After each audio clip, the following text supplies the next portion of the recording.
Recording in progress. So there we go. Awesome. Okay. So we're going to go ahead and record this so that you guys can reference back to it later.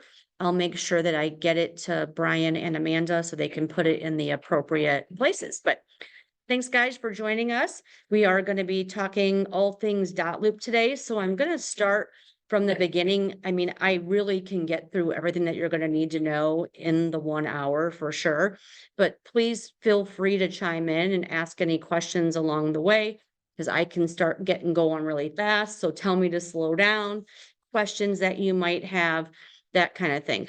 And then I'm going to give you guys some tips on things that will most definitely save you time later. So some of you guys who have been using Dotloop, I hope this is a great refresher, but also that you can walk away with a couple of tips of things that you're like, wow, I didn't know I can do that easily. And then also I would suggest those things, write them down, because if it's not relevant to you in the moment, and then when you're writing up an offer in a month from now, you're going to forget. So write down those little things because there are some real time savers in here. However, I don't want to turn this into a contracts class. It is not a contracts class. I, as a legacy agent, only have access. My Dotloop is legacy contracts. So please don't be confused for those living agents that are on here.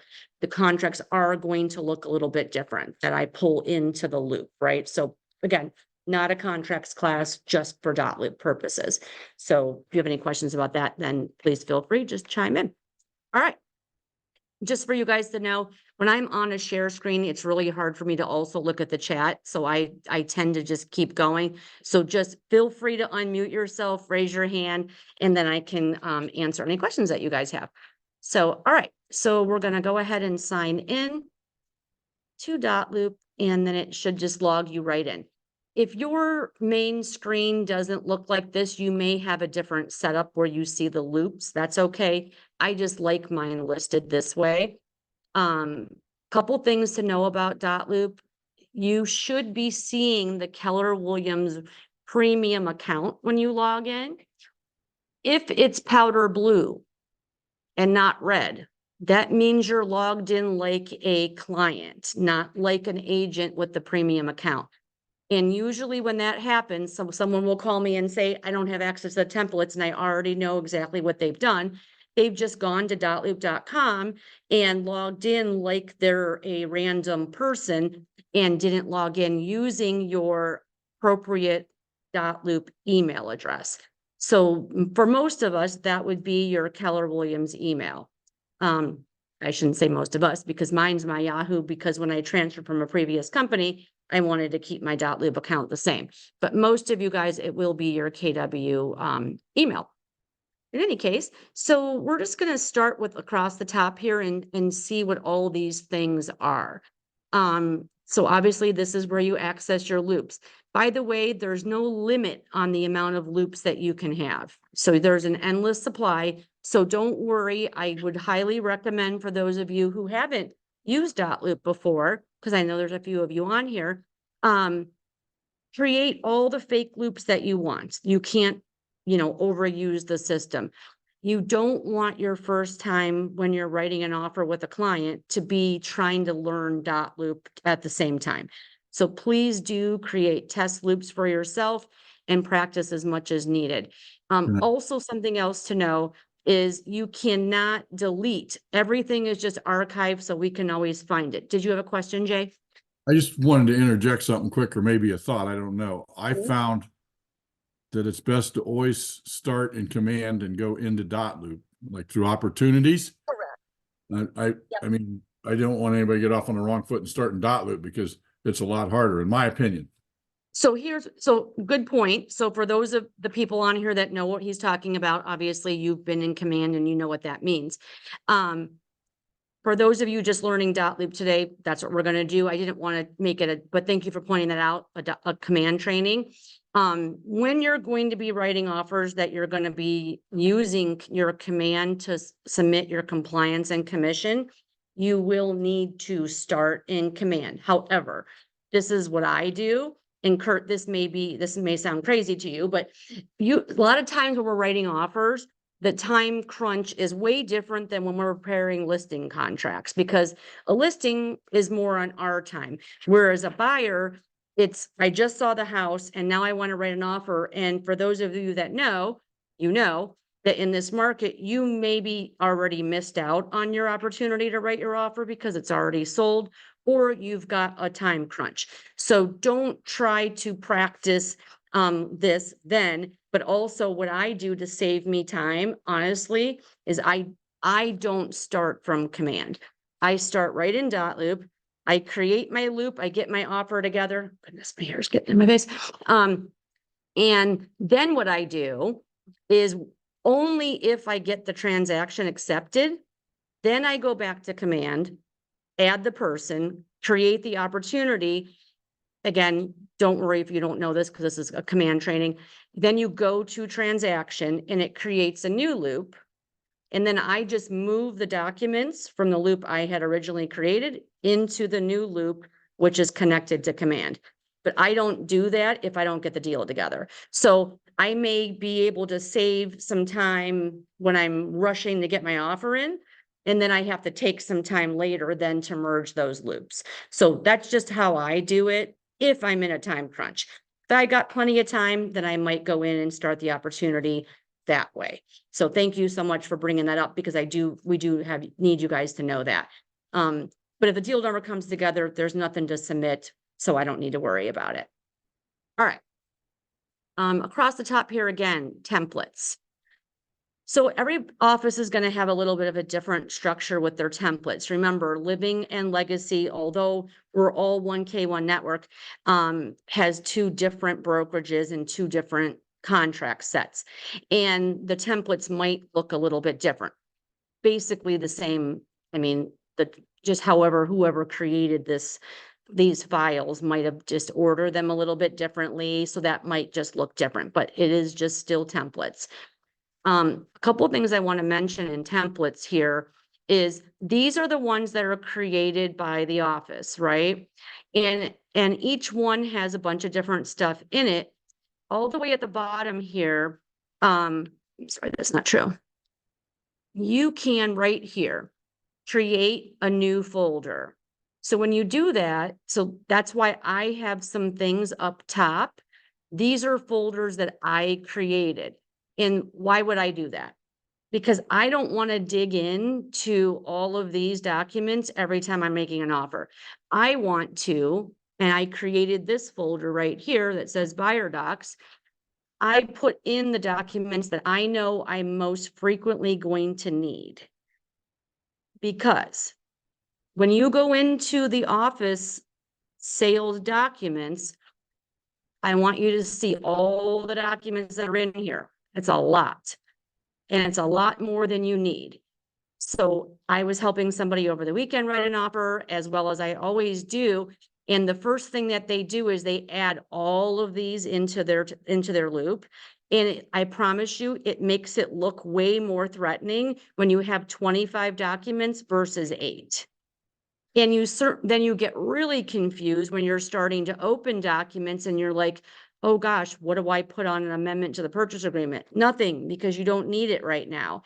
The other couple things in here, appraisal gap. If you're not using an appraisal gap, you don't need that in your loop. If you're not using an escalation clause, you don't need that in your loop. You'll also notice that there are 2 purchase agreements. You certainly don't need to fill out 2 purchase agreements. One's a large print and one's just regular. I know there's also some documents that are for 1 buyer and 2 buyers. We don't need all of them. So sometimes we might need those documents and we can always dip into those template files and pull them over. So when you create your own new folder here, I would name it buyer docs, listing docs, 2 separate ones, and then just add the documents that you most regularly would use. So what I put in here is 1 purchase agreement. We don't need 2. A consumer guide, a buyer representation agreement, an ABA. Also be aware, the ABAs, I know at Legacy, Janice, you can tell me here at Living, there's a non-partner ABA and then there's a partner ABA. Is that how you guys have yours in there? Do you know? True, but they're not, the partner ABA is not in there. Gotcha. We have. You have your own. Individual. Perfect. So then you don't have to. I would say the other thing is, I don't know, Gina, I think we do it the hard way. If you started in command and just do it, all our documents will show up in all our buyers and listings, but you don't have to pull documents over. Yeah, I don't like the office list because it pulls over more documents than I need. So Mhm. that's why I don't do that. For new people, I don't know, when I was new, it helped me, so I didn't miss a document. Sure. Yeah, I think, and again, you can certainly do it that way because I tend to go in and archive all those documents that they don't need. But there's a list also of the documents that you'll need. And these are the ones that you're going to need for almost every transaction unless you're adding something more like an escalation clause. Did yours show, so when you start like a buyer Loop. Our show what's required and what's not required. It has required on the side in red, so you know exactly what's required. Nope, I don't think ours does say that. Okay. Yep, I don't think it does. But there is a list. Also, miscellaneous documents, I created that folder. There's actually a few of them I have with different things in it, so I can have quick access. So here's one that's got a lot of stuff in it. So you'll just kind of get a feeling for those things that you might need. Here's another reason why I've created my own. Let's just pull up this one because I can fill it out in my own folder. I guess I didn't want to do exclusive right to sell. Where did I? Let's see. When you create your own folders, you can fill some things out.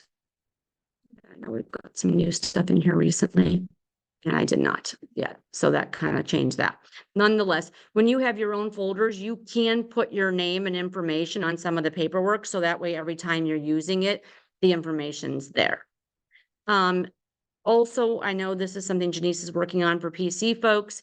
In Dotloop templates for legacy, I created 2 sample templates. One says PC buyer sample and one says PC seller sample.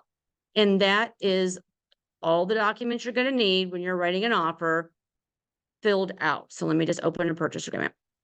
So I created a fake buyer with a fake address, and I filled out all the paperwork you would need for a listing and all the paperwork you would need for a offer. And I put, as you can see, highlighted in blue, side notes of why you put what where. Now, that doesn't mean that we're not here to help assist you when you're writing your few first offers. However, sometimes you're doing it at 11 o'clock at night because that's when you're able to do it. And you don't have someone to call, perhaps. So this will help you as a resource to be able to really be able to write an offer and know what to do if you follow this as a guide. So all the paperwork in those samples is filled out to show you what you would put where. So again, I just did a fake agency disclosure. Questions about that? So that's not in the livings. Oh. It is in legacies, but Janice is working on putting that together and then she'll be getting you guys hard copies of that to keep in a folder so that you can reference it. I'll also recommend you guys print those and have them next to you when you're writing the offer. Because if you're in a loop, it's going to be far too hard to keep going back and forth. And you definitely don't want to pull these into your loop with your blank documents because then they get in the way. Another thing in templates to know is this thing called clauses. So anything that you type up frequently, then when you start typing it on your paperwork, it's going to pop up for you automatically. And I'll show you what that looks like here in a bit. I don't use tasks, but I would say this is another really good one. You can create your own task list and then you can input that into every loop. So for example, if you wanted to have a task list that said collected earnest money, check, scheduled home inspection, check, appraisal happened, check, all the different things that go on during a transaction. you could create tasks and those would go right into your loop as well. You can also create those tasks in command. Awesome. Yes, you can. I could to notify you of something. Yeah. Something that Lynn will help. Okay. So Lynn can help you create that in command. Mhm. We all do different sorts of things. Some people use a spreadsheet, some people use sticky notes, whatever. It just depends on how many times you've done this and if it helps you be able to have some kind of a checklist. So, all right. So a couple things. I can always find a loop by just typing here. So I've created lots of test loops. So just by typing in the street name, those will pop up. Because once you start getting hundreds of loops like I have, it's extremely difficult. The most recent used ones will be at the top. They are, unless you filter it differently, you're not going to see them in alphabetical order or anything like that. And they're just going to keep endlessly showing up. I also would recommend once you close out a deal that you Repeat that last statement, which you just said while you did what you did. So to type the address to find it, you mean to find the loop? So if you start typing the address here, because you know the name of the street, it'll pop up. Oh. Because otherwise, when you start having lots of loops, you can just be scrolling for days to find your loop. So that just makes it much quicker. Because they aren't in alphabetical order, they're in the most recent. So for example, if I have a client call me a year after they closed and said, hey, I need a copy of my home warranty brochure, I need to be able to have quick access to find it. Instead of digging in, I just type the address here. All right. So let's just go and create a loop. So let me move you guys out of the way there. So here's where you're going to start. Add your loop. And then there's a couple things that happen when you start typing in an address. It's going to try to connect you to the loop that maybe is created by the listing agent, no matter what brokerage, if they use Dotloop this way. I don't particularly care to merge loops. I want to work out of my own loop, not somebody else's loop. So that's totally a preference thing. And so I'm just going to go ahead and create a fake test loop and name it, which obviously you see it's trying to connect to something that's already created. And I'm just going to bypass that by hitting continue. I'm going to hit continue again, and I'm going to hit done. And then once you do that, you're going to go to view loop. Okay, so here's your loop. The first thing I like to do is select transaction type for later purposes of filtering. Go to purchase. Right now it's a pre-offer. And if it's a listing, then you might put listing. It's used the same. By the way, I'll mention this, and this is just another preference thing. I never, ever write an offer by hand in person anymore. I guess I had to do it so much the years before we had Dotloop that I don't want to ever do it again. Plus, trust me, title companies and lenders will thank me because I have really, really bad handwriting. So Dotloop has saved me with that. In any case, I always say, let's go home. I get the answers from the buyer of the questions that I need to fill out the paperwork, and then I do it on Dotloop. Then I review the document. So don't miss this step. Just because we're not sitting down at a conference table or at someone's kitchen table, or like me, for the first time I wrote an offer 25 years ago, it was on the hood of my car in the driveway of the house. Don't miss the opportunity to still go over the documents with them. Just because we do it in Dotloop and we share it with them doesn't mean that we don't say, now let's schedule a call to walk through the documents before you sign them. We cannot miss that chance. We're still required to let them know what they're signing and go over that.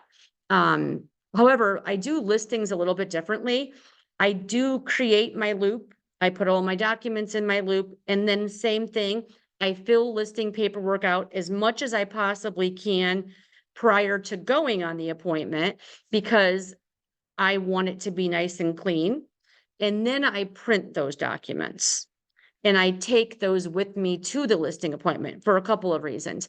If I'm there and they're ready to list, now there's gonna be some stuff I can't plug in yet, right? We haven't agreed on price yet. We haven't agreed on list date yet. And there's probably some notes on the input sheet that I'm gonna find out when I go to the house. So there are going to be some blanks that I'm gonna write in. The reason that I do listing paperwork when I'm at the appointment is because we're sitting here together and now we've agreed to price.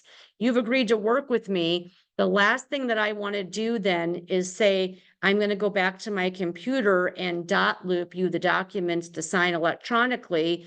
And then they could meanwhile change their mind. They can change their mind about working with me. They can change their mind about the price or any of those things or the date. Let's just say, so when you're in the moment, take your opportunity to get the paperwork signed.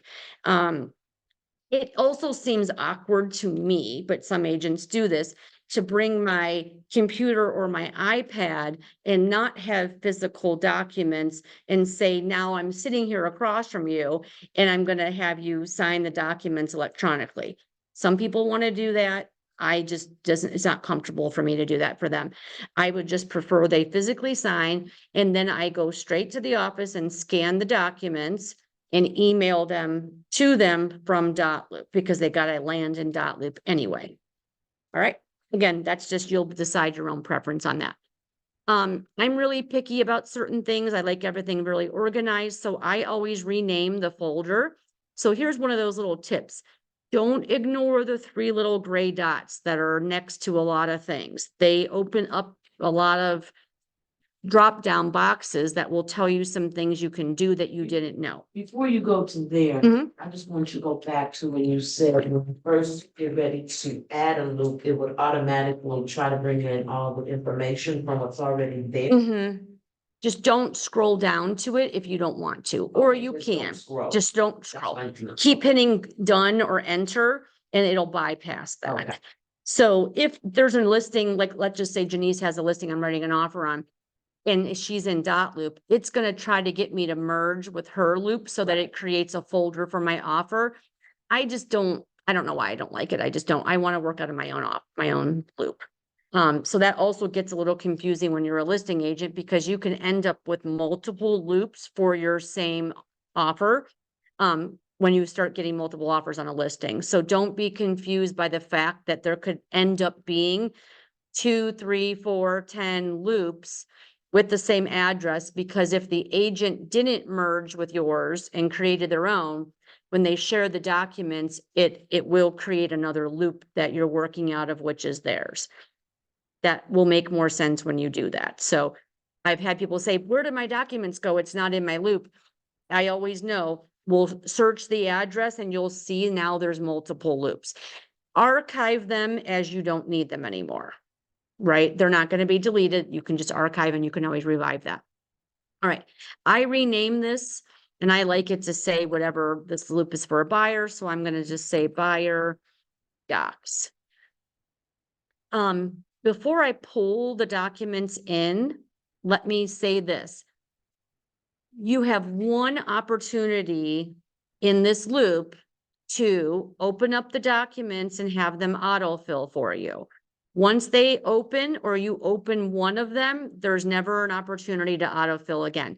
Why would you want to autofill? Well, you'll see how quick it is when I do it. It'll autofill some information that makes it easy so you don't have to type it over and over again. So I don't want to accidentally hover over something and open a document. So I'm going to go down here and add my people first. So when you click add person, you need their full name. I don't want to make this Wait a minute, how did you get the autofill? well, not yet, until we get the documents in. I'll show you that in a second. Yep. So you need their legal name, guys. If their name is Jeff, you need to know if it's Jeffrey. If it's Tom, is it Thomas? We need, their signature needs to be their legal name. Also, I'll caution you this. Sometimes I've been calling someone some name and then I find out they go by their middle name and that's not their legal name. So make sure you find out their legal name. You don't have to have full name, like with their middle name and all that, but you do need to know their legal name. Go ahead, Jay. On a listing, like for a living trust, that has to be written as the living trust, correct? So, good point. So if it's in a trust, they have to sign it like it's in a trust. So as a trustee of a trust, if it's in an estate, they have to sign it, the name of the estate, as an executor of the estate. And also if it's an LLC, they have to sign it as an LLC. So that depends on the buyer slash seller and what the ownership is on a listing or going to be on a buyer. In the Google Drive, I do have a form that I created that says proper signatures. That will be your reference for that. So for example, if it's in an estate, it could be the Smith family estate, John Smith executor. That would be the signature. Okay, so you wouldn't type their full name here. You would type the name of the trust or the estate or the LLC. Make sense? It does. So someone has an LLC. But there's, LLC is there, but then there's a name. Yep, correct. So let's just say it says ABC Contract Company LLC by John Smith, Okay. right? So then you add their name. Okay. And we also need a copy of that LLC if they do have one, because we need to know who has legal signature rights, or are there multiple people? So know that about an LLC. If we don't have a copy of that, it could say that this person has signing rights, but this person doesn't, or that everybody in the LLC has to sign everything all the time. So that's something that you'll need to know as well. Same goes with an estate. All right, so we'll just roll with the John Smith scenario here. And then the email, I'm just going to type anything in.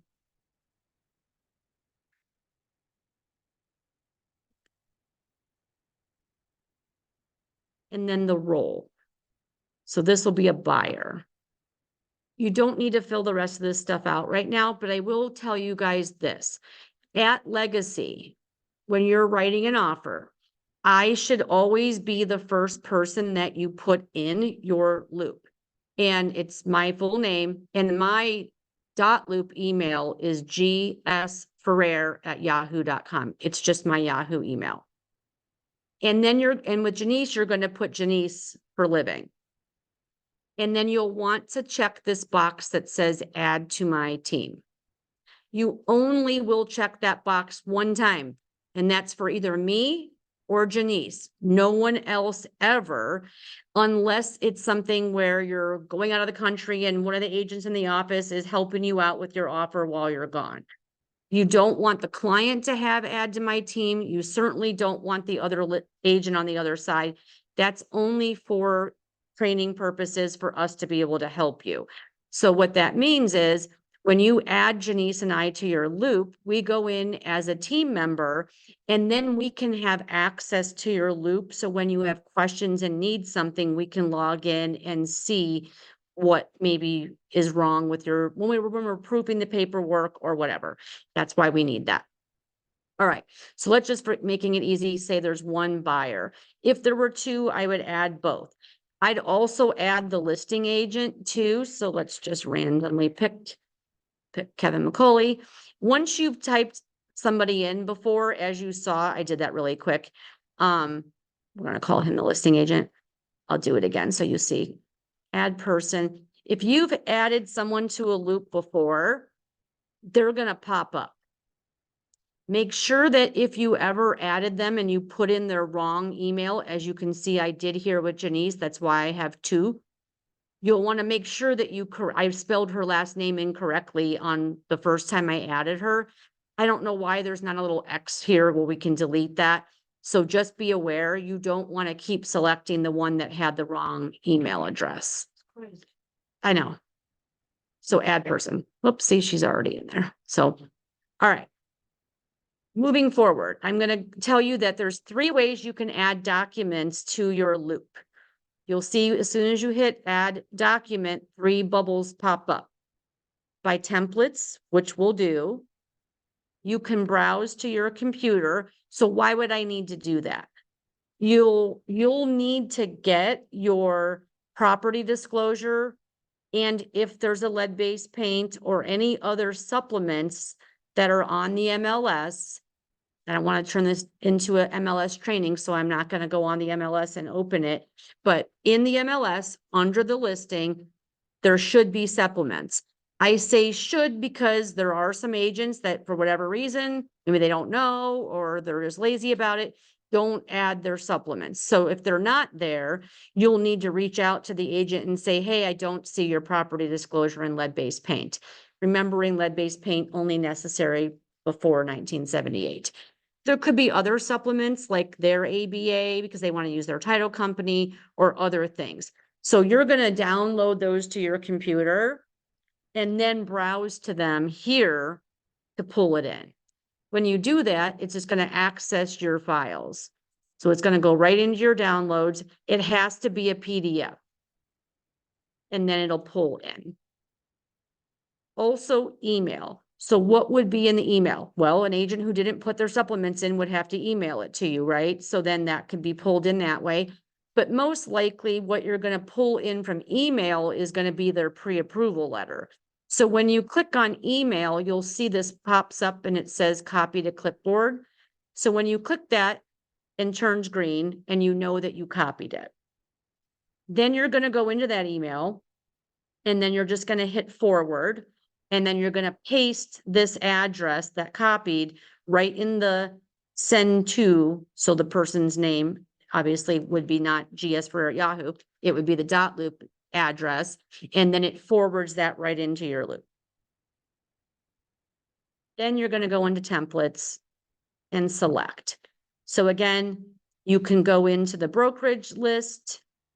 I also don't. It prompted me to add documents when I created the loop because I like to dip into my own documents. I bypass that, but that's entirely up to you. So I'm going to go to buyer docs and I'm going to go ahead and say select all because I know that if I need anything extra, it'll be in the miscellaneous forms or in the KW templates. So these are your basic documents. You're going to have pulled in your property disclosure and things like that. And you know what? I am going to have to pull one in because I need to show you. So let me. Our document that living are not set up. Okay. They're not set up by. Yeah, they're not set up like that. And if you want a folder on the side, then we're gonna have to set that up. Oh, it doesn't give you access to create your own folders. Okay. So ignore me if you're at living. All right, so I'm just gonna download a random. I don't set mine up because I pull mine from command, so I don't have to input all the people's names and stuff. So I'm gonna download these disclosures because I want you guys to see what happens with that because they become a flat PDF. Let me move you out of the way. So there's a property disclosure. I'm gonna download it.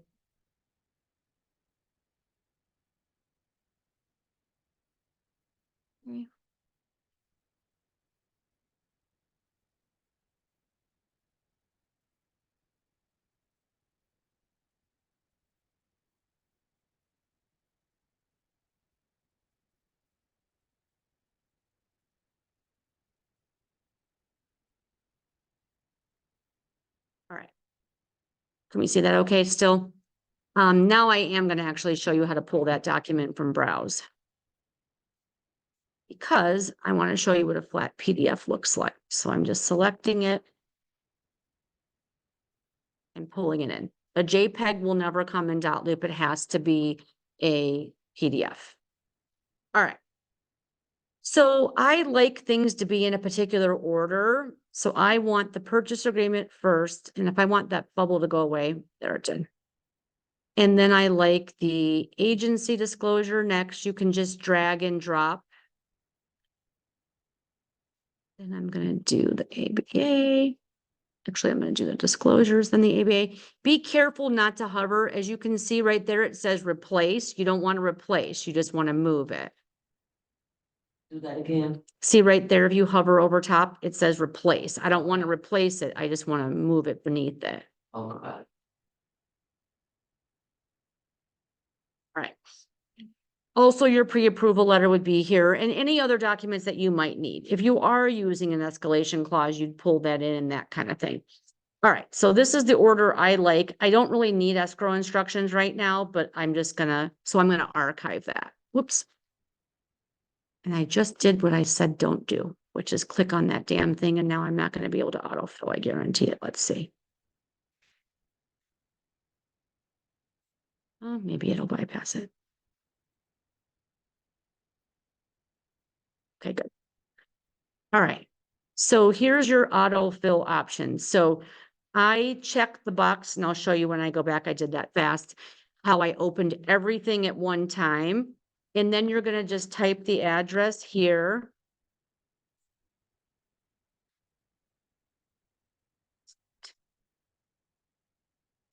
Street. Making sure that your buyers are listed here and the listing agents listed there. If you have other information like the parcel number, you can put it in. Otherwise, you don't have to. And then I just hit autofill. And I knew it. Oh, there we go. Get out of my way. All right. And I'm going to hit save because I want to go back and show you what I just did because I did that too fast. All right. I want to get rid of these escrow instructions because I don't need them right now. These three little dots do a bunch of things.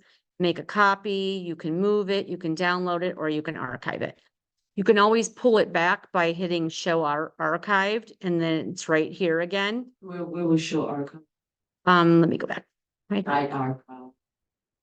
show archive. Okay.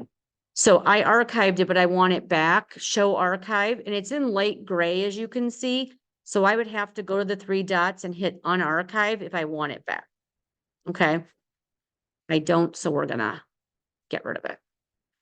I checked the box right here, which as you can see, checks everything. When there's nothing checked, you see that toolbar that pops up when something's checked. So when someone says, I don't even see where you're saying share, it's because nothing's checked. I like to open up all the documents at one time. So I just check here and they all check. And then I hit either print, download, whatever I need to do with them, open. So they already auto-filled the address. I would have to put the parcel number in and then start filling out the paperwork. And again, forgive me guys at Living, I don't have access to your documents. But thinking about this as a Dotloop class, not a contracts class, yours just looks slightly different. So all these squares that are on here, all these little bubbles are all textable things. As you can see, the wording within the contract is not. There's two reasons for that. I'm sure both of our brokerages would say we're not lawyers and we shouldn't be touching a lot of the things that are pre-printed that were drawn up by our attorneys. So all this stuff isn't typically negotiable. So we don't want to be messing with the pre-printed stuff. There's a reason that this is a fill in the blank document. Sometimes your buyers might have questions about some of this stuff. That's okay, but we can't exactly just go crossing a bunch of stuff off. You're just going to start filling things out. So you're going to know, hey, my buyer told me they wanted to offer $399 for this property. And the parcel number is that. Then earnest money, I'm going to say is 1,000. So as you can see, as I start typing, things start showing up. Remember when I told you about clauses before? I'm going to start typing Stonegate title and they just pop up. So now it's already in. Then you can put their down payment. And then you're just going to subtract all those things to come up with that. You're going to check the box on the financing type. Let's say 30 days there. And so just start filling things out. I'm going to say this is staying, whatever. We're just going to go through that quickly because again, I don't want this to be a contracts class. When you see a little calendar, you can select a date. So I'm going to jump in and select the date. As you can see, it pre-printed my buyer's name under deed to be made to. Okay, So another thing that you'll need to do, there's 2 buyer spots here. One of them's got to go because I've got 1 buyer. I also, if you hover, you can see it says can be signed by John Smith. That's okay when there's 1 buyer, but when you've got 2, it'll say can be signed by either buyer. And sometimes there's overzealous buyers who logged on and they'll sign both spots. So I assign the fields. Do you do that, Janice? Yeah. I notice a lot of you don't because you hover and it says it can be signed by them. And again, if there's 1 buyer, that's okay. But I've gotten paperwork back where I'm like, oh, the wife signed at both spots accidentally because she just got click happy. So if you assign it, that won't happen. So. Mhm. How do you assign it? Mhm. That just happens to me, I'm like. No, thank you. Yeah. So when you hover over the initial or signature and you click up here, it says assign to. Okay, When you click there in red, and then you're just gonna go down to whoever, and you can see that it changed to their initials. See how it says JS now? okay. There's not 2 buyers, so I want to get rid of this one. And so when I click that, there's a red X and I can delete it. Okay. The listing agent will assign their own fields for their own client. So the address auto-filled on the top of every page, you're just gonna fill out the rest of the offer. And again, I need to assign that initial. And then I like to get rid of that one. If there were 2 buyers, then I would assign both of those separately. Anywhere there's an initial, you're gonna do that. You're gonna check the boxes for inspections and fill all that out. And then when you get to the last page, you're gonna assign the signature. Let me caution you this, if it is in a trust and it's, or an estate and it says the Smith Family Trust, it's not going to say John trustee sign here, it's gonna say the. So don't get confused by that. This right here pulls from the first name. And if the name of the signature is the Smith Family Trust, it's going to say the sign here. So don't be confused by that. And then it's going to be a big, long signature. I'll show you what a signature looks like. So let me add another signature box. Let me get that one. I would say for our contracts, they are already pre-populated so that they assign both buyers. Oh, very good. They went in and and it's probably gonna. Mhm. Because we're getting those, but. Yeah. They went in and assigned all the fields where signature or. Perfect. So that it assigns both buyers. Okay, good. But if it's one Yeah. buyer, it assigns both to the 1 buyer, so you will have. to Delete one. Assign one of those. Yeah, perfect. Yeah, so whoever enters ours and enters yours does things, I'm sure, slightly different. And because the documents have been updated so many times, I think things just start falling through the cracks with that kind of thing. You're gonna fill out your name here, but I just want to show you what a signature looks like. So I'm gonna go to add. Let me mention that. If there's anything I need to add, it's across the top here. If I need to add a text box, because I'm gonna add a text box because I want to add something else to the contract. I can just hit add text, drag and drop it. And this little arrow here is how you make it bigger and make it a different shape if you need to. Okay. And then you can just start typing in there. You might have to add a checkbox on something. You might want to add a strike through on something. So that's what, I'll just show you what add a strike through would be. Let's just say, it's gonna put it there. And then you can always move it around, shrink it, whatever you need to do. Makes sense? I'm gonna add a signature just to show you, this is not where a signature goes on a contract, but I just want to show you what my signature would look like. Oops. As you can see, it doesn't want to drop over top of something else. That's why it keeps moving. You can't overlap fields. That's why that's happening. So I'm going to assign this to myself. I would never sign this document, so please don't mistake what I'm saying right now. We don't sign the purchase agreement. We just type our name. So again, don't think of this as a contracts class. I just want you to see what an e-signature looks like. So now when I hit sign, this is what your client's gonna see, their name and their initial. If it's correct, the spelling, we don't need them drawing a signature. It makes it much harder.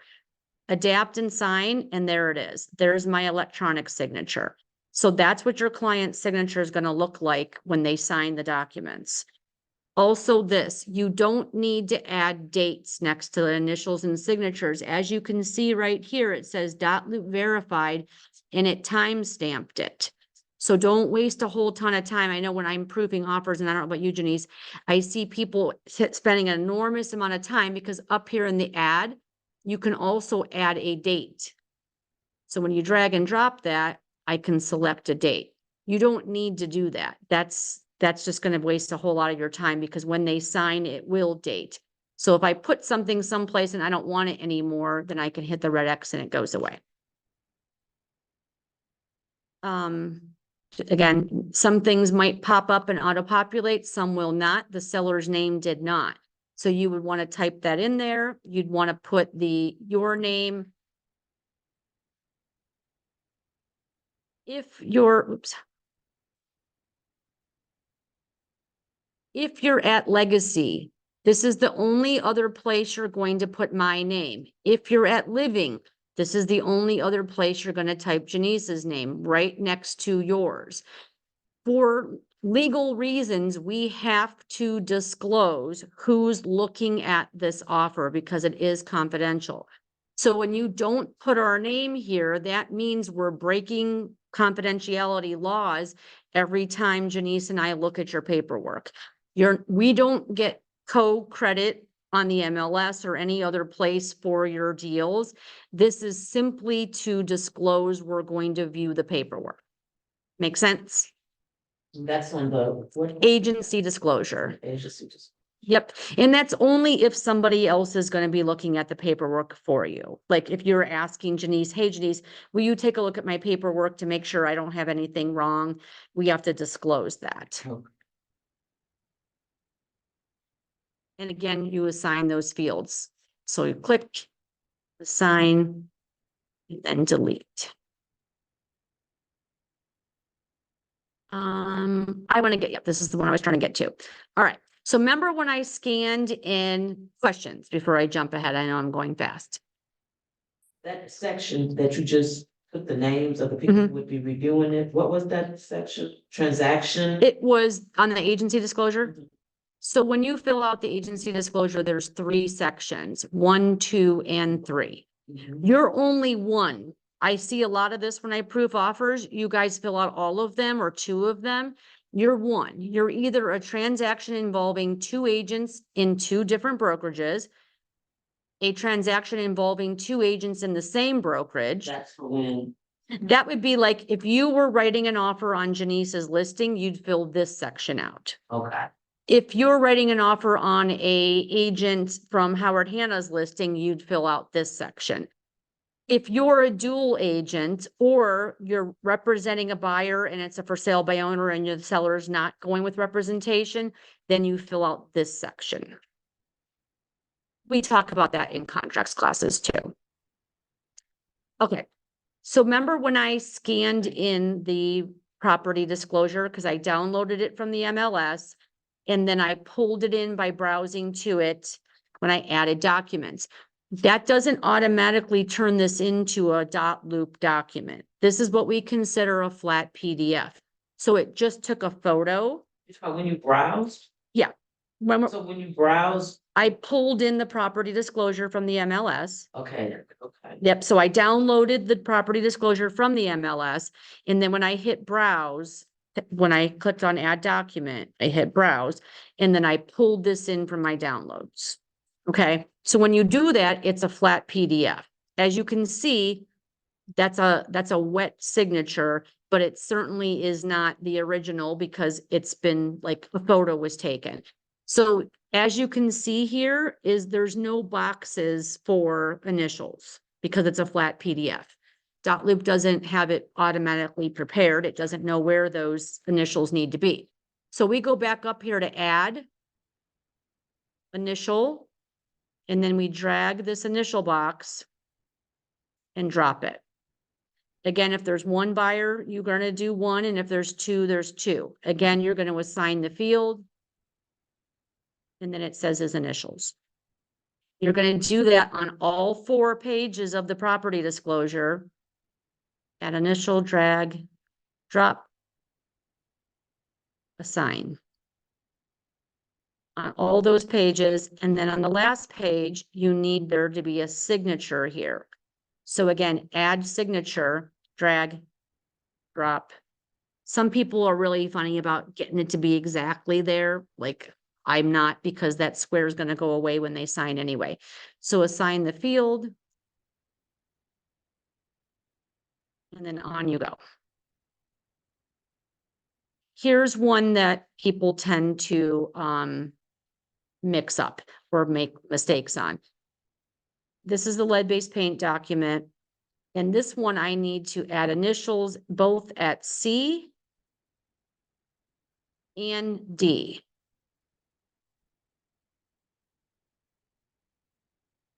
And assign. I also have to add a checkbox. Are they waiving the lead-based paint inspection or do they want one? Add checkbox, drag, drop. And then if they're waiving it, we also then have to check that box. Let me also caution you guys this, if you're using an iPad or trying to do this from your phone, it's going to take you not twice as long, 5 times as long. Every time you zoom in on it, you're going to mess things up. Nothing shows up where it needs to be because it's really sensitive to like touch screen. So you don't want to be using a touch screen unless you have a pen for it for Dotloop. It can be done. I've known an agent who used an iPad his entire career and does Dotloop from an iPad, which is the same as doing it from your phone. It's extremely difficult. So I would highly recommend using it from a desktop, laptop kind of thing. All right. So then again, here we have to add signature for the purchaser, drag and drop, assign. And then this is another document that you sign. So add signature, you're another agent, and then sign now. There's the signature. On the ABA, again, when I pulled this in from supplements, as you can see, there's no text boxes, there's no signature boxes. I need to write my purchaser's name here. So add text, drag and drop. I need it to be a little bit bigger. And then I can start typing his name.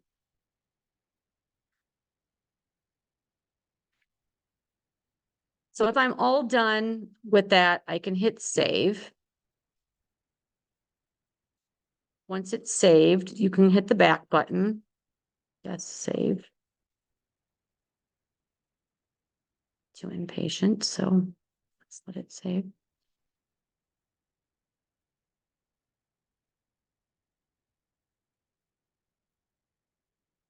Should be it's saved right now.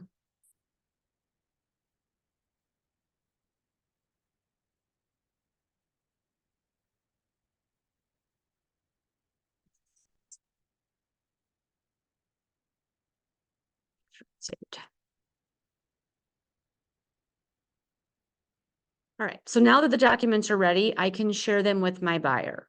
So again, if they're going to sign everything, I'm going to open it up. You know what I'm missing? Oh, no, wait, we did do the home warranty waiver. If they were asking for a home warranty, I would have put a home warranty brochure in here and filled it out. We just kind of like they are not, and we have a waiver. So once I have everything all ready, I'm going to check that box and then I'm going to hit share. It knows that the buyer has 17 fields to sign, and it gave the permission can sign. And then I just hit share. I'm not going to do that because there might be a John Smith with a @yahoo.com in the world and want to know what the hell this is. So I will not hit share. Let me also mention, once the buyer signs everything, this will say shared and then waiting on others. And then that will switch to signed. So as soon as I share that, Instead of saying not shared, in orange, it's going to say waiting on others. Once they've signed it and you refresh the page or log off and log back on, it's going to say signed. And then I'm going to share it with the listing agent. We don't need to share any documents that is not pertaining to this property with the listing agent. The listing agent doesn't need your consumer guide. They certainly don't need your buyer representation agreement or any of these. They just need the documents pertaining to this transaction.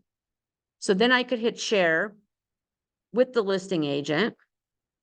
And then because I labeled that person the listing agent, it should automatically pop up, and we call this permissions.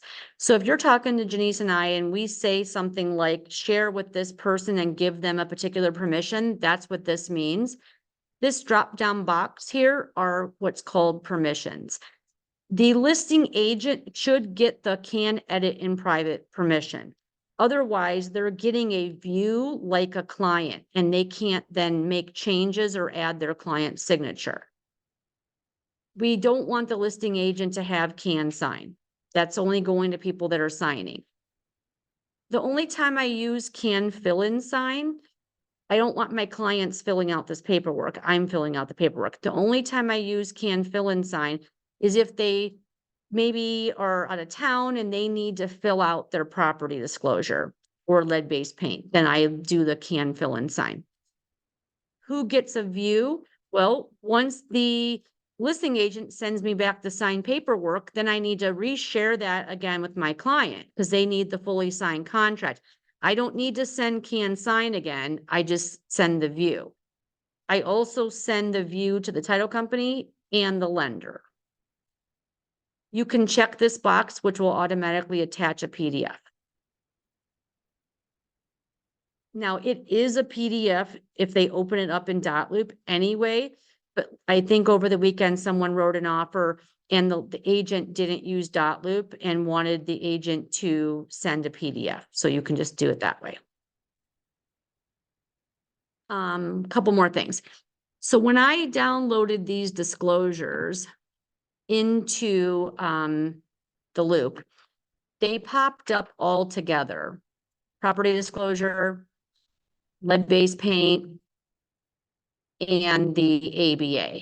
I want them to be separated because I want them to be labeled. So let me go back and show you what I mean by that. Here, it just says the name of the street or the Hudson property disclosures. I need them to be separated. So when I do my compliance, I have everything separated. So when you open that document, you can go up to file. Oh, crap. It's because I have initials on it. Let me go back. Have to do that once you first. It's because I have, yeah, Once you touch it and modify it. it's because I added the signatures. So I'll bypass this and show you one more thing. So because of that, I want this to now be a flat PDF. So if you go over here and hit make a copy, I'm going to do make a copy from a Dotloop document to a flat PDF. So I'm going to check that box and I want it to go into a loop and I want it to go into this loop. And then I'm hitting copy. Okay, so now you'll see I have two. Here's the original and here's the new one. I don't want two, so I'm going to archive the first one. And now I'm going to open this one. And now I should be able to split the document. What do you mean split it? I'll show you. So I want them to be an individual file. So file, split, and I want there to be 3 different documents, and you'll see when I do it, because I know that there's 3 documents in here. So 3 documents. The first document's 5 pages. Because it's the property disclosure. So 1, 2, 5. And then I'm going to call that RPD. The next one, oops, there's 6. The next one is the lead-based paint. So page 7 is lead paint. And then the last one I know was the ABA. So when I label them and make sure that you have the number of pages right and hit split and then done, go back. Now they're split. So instead of being in one file, meaning it just said Hudson disclosures, it now has them individual. We want them individual because when we submit this into command, those compliance documents have to be individual. I also just like them individual for organizational purposes. Split was under file. Yep. Okay. So that's it in a nutshell. Questions, because I know we're now over, so I'm gonna open it up to questions. There was a lot, so I know I went through that really fast, so good thing I recorded it, so we can always reference it back. What questions do you have? If not, Wait, Mr. go ahead.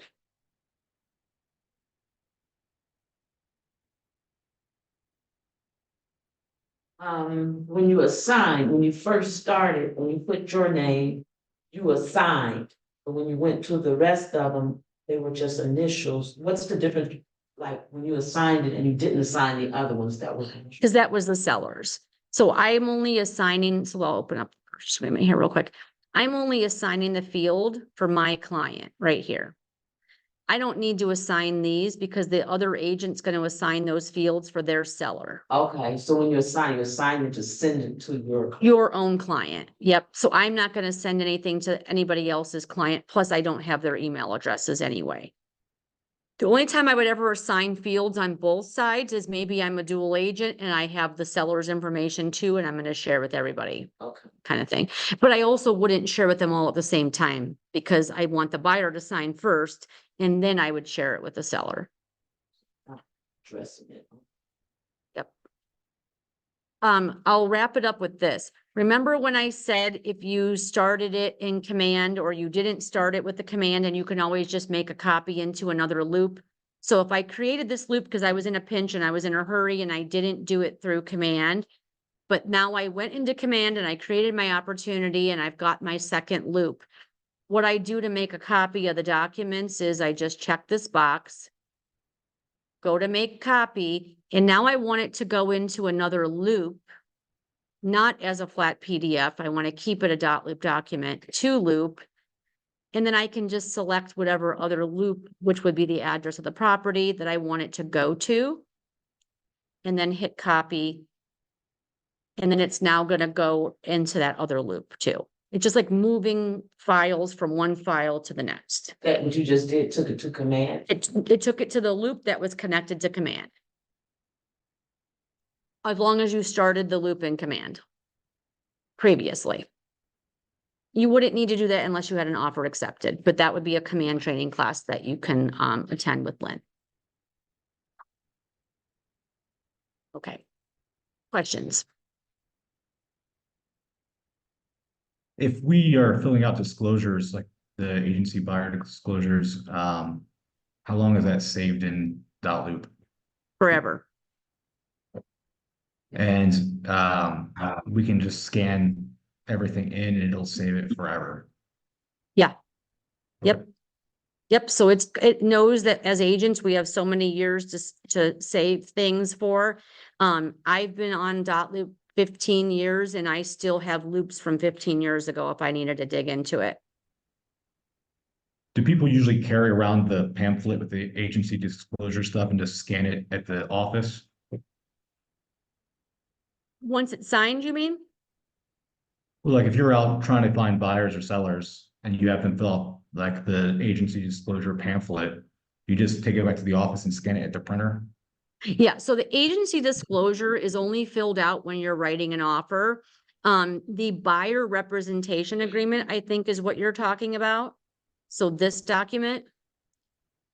So this I would have printed and in my buyer packet that I'm going to give to my buyer when I do their buyer consultation. So yes, I would have them sign this. I would always put 2 copies in your packet because this way you can give them a copy and keep a copy. But then what I do is I come back to the office and I scan it to myself and then I bring it into Dotloop. That way I don't have to keep paper copies. So yes, same goes with consumer guides. Another thing that you can do with a buyer is this. So maybe I'm gonna start working with a buyer and I know that they're going to be working with me.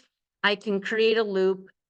I can name it, you know, whatever. Again, we'll just use the John Smith thing and then bypass. Oops.